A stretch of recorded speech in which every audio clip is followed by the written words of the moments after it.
Marvel Animation just dropped the latest addition to the Marvel Cinematic Universe, and that is Your Friendly Neighborhood Spider-Man, which is a new animated show on Disney+.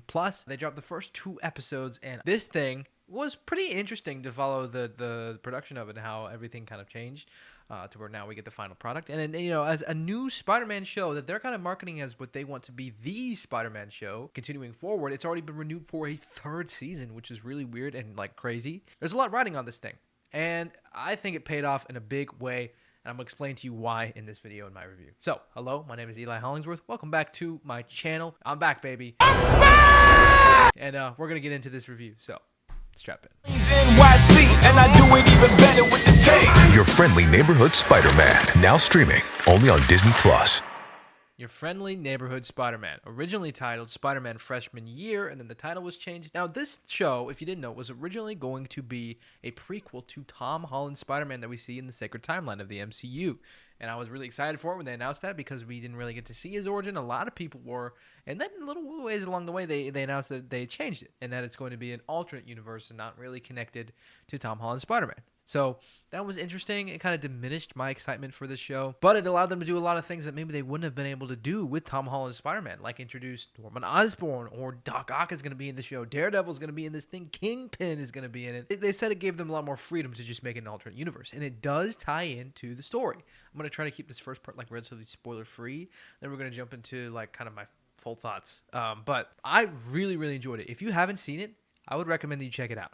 There's race swaps, there's gender swaps, there's new takes on the characters, but it is so much more charming and there's so much more heart to it than any of the trailers let on. It is really well done. It's a new, fresh take on Spider-Man. And let me tell you, so I'll explain to you my background. I am the spectacular Spider-Man generation of Spider-Man fans. I was born in 2007.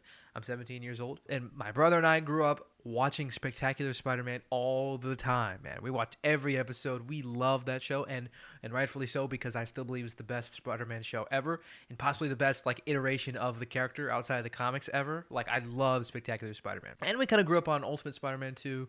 Luckily, we kind of aged out before the Marvel Spider-Man era, which was not great. So compared to Disney's last Spider-Man show, this is a big step up. I mean, and it finds its own fresh new way to kind of introduce these characters that we all know. And something I like about the show is that the show knows that we've seen Spider-Man a lot of times. The show itself is aware that there's lots of iterations of Spider-Man out there. And it kind of uses it to its advantage to where it builds up certain moments and kind of subverts your expectations a little bit.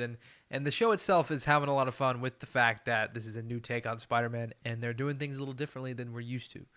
And I really enjoyed that. But it's still, more than Tom Holland's Spider-Man ever was, it gives you these classic Spider-Man moments that we kind of always wanted to see from Tom Holland's Spider-Man in the MCU, and it gives them to us in a new and fresh way. That still is true to the character and feels like Spider-Man. It feels very new and fresh and original, but yet it feels like the same at the same time. It feels very, the essentials of Spider-Man, which is really cool. And that's a fine line. The writing is better than I thought it would be. It's written very well. It's very thought out. It's clear that these people understand the character, and this version of the character is really enjoyable and really likable and true to who Spider-Man is. There's so much heart here. They really have an essential core of the emotional part of Spider-Man. And there's just these moments in the show that are just wholesome, and they really do a good job of making the character of Spider-Man one that you can relate to and one that you can really, get behind. This version of Peter Parker, although maybe they play the awkwardness a little bit too much, he still holds his own as his own version, and the way that he interacts with other people, and as Spider-Man, the way that he interacts with other people is just, it's really well done. I really enjoyed it. There's a lot of charm here, and it easily won me over. As someone who was kind of skeptical going into it, as what's the different timeline? How is this gonna fit in? And is this even gonna matter? And it really just, it wins you over. It won me over pretty quickly. I was like, oh, actually, this is pretty interesting. And I'm very intrigued to see where it goes. These first 2 episodes leave a lot of potential for the rest of the season that I hope that they live up to and that they know where they're going and what they're doing. Because some of these other Marvel shows, they kind of start out really strong and we're like, oh, what's going to happen? And then it falls off and the finale is just so underwhelming. And it turns out, oh, they didn't know what they were doing at all. But I hope this is not like that. Marvel Animation has been cooking so far. Let me just say that. X-Men 97. Not so much What If, but now this, Marvel Animation, they're killing it, man. I really enjoyed it. I really enjoyed these first few episodes. The action sequences are well done. The swinging scenes are cool. The music is nice. I enjoyed the music, and it has a cool soundtrack as well. Like, there's more songs than I was expecting. It's nice, dude. And if you're a Spider-Man fan, I think you'll really enjoy it. Now, there's some controversy over the race swaps and the gender swaps of some of the characters, but it's not really a big deal. Like, I don't really buy into this, like, the different agendas that you kind of hear people talk about that are in movies and television nowadays in terms of politics or whatever. I don't really buy into that. It's just not interesting to me. It's not something that I'm interested in bringing up and talking about. But I would say there's two types of media, right? There's two types of movies and shows, good ones and bad ones. And every single one of them does have an agenda. And when the utmost agenda is not to tell a good story and to invite an audience into a feeling and to get someone to feel something or learn something about themselves, then that's when you get bad pieces of media. And this one, the utmost priority is to tell a good story. And I think that they really uphold that here. There's not preaching. It's not overly, just obnoxious. It's charming and it's likable and there's heart and it's nice and I really enjoyed it. So if you haven't seen it, definitely go check it out. But we're definitely going to get into some specifics here. So if you don't hear any spoilers, then kind of go away. Not go away, but watch and come back. If you want to come back and watch to the end of the video, I'd appreciate it. Now, the thing that I didn't like about the show is really the style. Like, it never grew on me. I never got used to it. It never was something that my brain accepted. Is the animation style. I think this show should have been 2D animated. Like, a lot of the stills and posters that they posted look great. They look amazing. And it looks like the old 60s, Steve Ditko Spider-Man era. That era of Spider-Man. But it really doesn't work in 3D to me. It looks cheap. It looks very cheap. It does not look it does not look like something that should be coming out in the year 2025, to be honest. It really threw me off. Well, I didn't really enjoy it that much, and the animations look kind of stiff. The fight sequences are cool, and the swinging sequences are cool, and when there's fast moving things, it looks fine. But when characters are just kind of interacting with each other, like when we're in high school and we're just kind of following the characters, it's not great. But that's really kind of my only negative. Everything else I found, I really enjoyed. And what I'm really interested in is that they really do lean into the multiverse element. I mean, in the first episode, the episode where we're setting the tone, there's this giant portal that comes up, and Doctor Strange comes out, and he's fighting this, like, Venom-looking creature. And he says, whoa, we're not supposed to be here. So Doctor Strange is from a different dimension. And then Peter gets bitten by a spider that's from a different dimension. But the interesting thing about this show that really struck me is that we're watching Peter Parker if, like, this cataclysmic event happens that shifts his timeline, from the one that we're used to. Doctor Strange comes in, and Doctor Strange from another dimension comes in, and this giant vehicle crashes in this building, and then Peter doesn't end up going to Midtown High. He goes to Rockford Bales, which is a different high school, and he meets a completely different set of people that he doesn't meet at Midtown. That's why he doesn't meet Ned or Gwen. So that's really interesting to me. And, like, the fact that it is set in a different universe and not the one that we're used to is an idea that really, like, you're watching it and you're like, oh, wait, this is how that played out in Tom Holland's universe, except it's a little different. And we're on a different timeline, and things are shifting and changing, and the way it all plays out is different. So that was really interesting to me, and I'm wondering how much they're going to tie into the multiverse aspect of this show. Because in the first episode, the one that you're setting the tone for the rest of the series, one of the first things we see is a multiverse type encounter. So I wonder if they're going to follow up on that, and even in season 1, and kind of tie into the multiverse more. I don't know if they're going to do that. But that is intriguing. Like, that was really cool. And then Peter gets bitten, by a spider that's from another dimension. So that was also interesting. So we'll see if this even ties up in a way or pays off in a way that's interesting, or if it's just kind of a thread that's left hanging. But I really liked, again, like I stated in the beginning, I like the way the show uses kind of your knowledge of pre-existing Spider-Man tropes to its advantage and subverts your expectation. Like Peter at the very beginning of the episode when he's late for the subway and then he opens up his backpack and it's just still a sandwich. That was a nice little moment. At the beginning, that really was like, this is pretty smart. Like, the show is using your expectations to its advantage.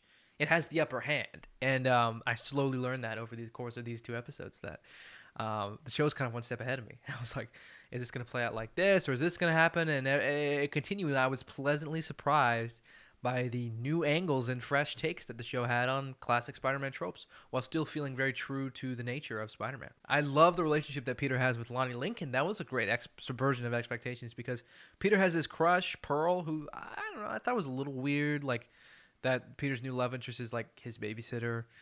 I don't know how I feel about that, but it is fresh and new, so I appreciate it. As far as I'm concerned, Pearl is a completely made up character. So Peter has his crush on his babysitter, and Lonnie Lincoln comes in and steals her. And you kind of like, you're starting to think, oh, is this like a Flash Thompson type, or he's the high school jock, like he's going to be obnoxious and annoying. And then Peter gets him as a lab partner, and it turns out that Lonnie Lincoln's actually really smart, and that him and Peter become great friends. And I was not expecting that. It was a pleasant surprise. And then we follow Lonnie home, and we see his home life, and he's kind to his parents. He's nice. He wants to help his brother out. Yeah, that's the other thing, is that the show sets up characters and doesn't explicitly, follow up on them. It puts this world that's populated with characters from the comics that we know, and it kind of sets up for how they're going to be later. Again, I said I'm of the Spectacular Spider-Man generation. It's my childhood. I love it. And I think that was one of the strengths of that show, was that they had these characters already interacting before they became the comics version of who we know them to be, like the Lizard or Venom. Eddie Brock was already in season 1 before he became Venom at the end of season 1. Kurt Connors was in the beginning of the show before he became the Lizard. Like, it sets it up. In this show, in the first episode, Spider-Man saves Harry Osborn, and he doesn't like go, "Well, I am Spider-Man. I'm Harry Osborn, Norman Osborn's son." And Spider-Man's like, "Oh, really?" Like, it's Harry, but we don't know it's Harry yet. So it's really interesting. Like, I love the way they set up these characters. In episode 2, we have Carla Connors, who I'm assuming is going to become the Lizard, but she's just there for now. And I like that. They don't just come out of the blue. Lonnie Lincoln is L. Thompson Lincoln, a.k.a. Tombstone. So is he going to become Tombstone in this season? And that's going to play out? Like, that's really interesting. We get Amadeus Cho in episode 2. Amadeus Cho is officially in the MCU now. Like, that's crazy. I was not expecting that. There's so many comics characters that we get to have in this show because it's set in an alternate universe. So now, like, seeing it, I see the value of that. And also the fact that we get to see this kind of multiversal alternate universe where things kind of play out slightly differently than what we're used to. And the show can kind of play with our expectations. Like, at the end of episode 1, that's what I knew. Like, oh, that was a great way to end the pilot. And I think it's going to be a good show. Was at the end of episode 1 when they recreate the Civil War sequence where Peter is walking home and he sees May in his apartment with Tony Stark. And in this version, it's with Norman Osborn. Well, I also thought was great, by the way. I loved Norman Osborn. And he's wearing a green suit. Like, I'm just so excited to see how these characters, eventually end up, and how they turn into the versions of the characters from the comics that we know. Like, it's great. I actually really enjoyed it. And it's setting up a lot of potential for things to come. I like Peter's best friend, Nico, as well. She's kind of a new, different take on Peter's best friend. But the relationship with Lonnie Lincoln, I think, was really strong. That was something to me that was like, yeah, that's cool, and I enjoy that. And it's doing something, original, and I appreciate. That's what I appreciate about it. We've seen a lot of Spider-Man iterations, and we've seen a lot of the same thing over and over again.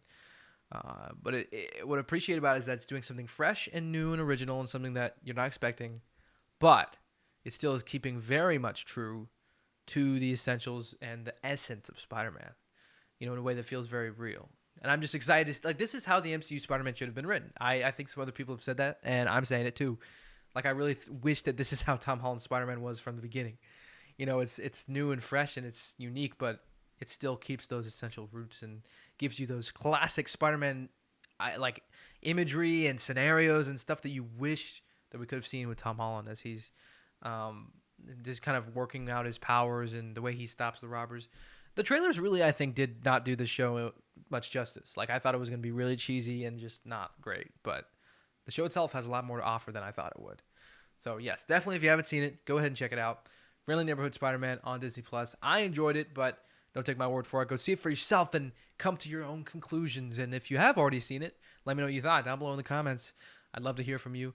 And if you haven't subscribed, maybe you could go ahead and subscribe. I'd really appreciate it. I want you to stay updated and join this community because I want to build a community of hungry, nerdy people who are ready for the next thing in nerd culture. So I really appreciate it if you made it to the end of this video. Like, you're the best. Thank you so much for watching. I hope you enjoyed. Make sure to like, comment, and subscribe or whatever. I'll see you guys in my next video.